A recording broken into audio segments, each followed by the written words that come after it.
इथपर्यंतचा पोवाड्याचा जो प्रवास होता, मोठ्या आनंदानं, मोठ्या हर्षोल्लासानं, मोठ्या खेडीमेडीच्या वातावरणानं आपण इथपर्यंत आलो हो माय बापू.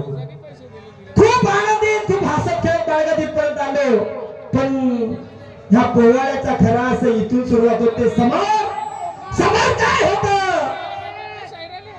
त्या पोराच्या अट्टहासाने, पोराच्या जिद्दीने, पोराचं मन, पोराला जिवंत ठेवण्यासाठी त्या आईने त्या पोराच्या हट्टासाने त्या पोराचं लग्न तर करून दिलं हो, करून दिलं.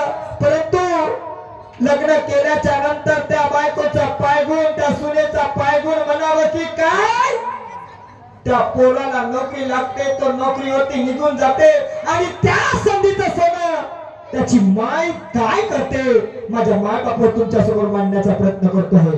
अपेक्षा बाळगतो ज्या पद्धतीने आतापर्यंत आम्हाला साथ दिली, प्रतिसाद दिला, मोठ्या आनंदानं आमचा पोवाडा गोळ करून घेतला. अपेक्षा करतो समोरही अशा शांत चित्ताने बसून माझ्या समोरच्या पोवाड्याचा आस्वाद घ्याल अशी आशा बाळगतो आणि मी माझ्या मूळच्या गाभ्याला सुरुवात करतो.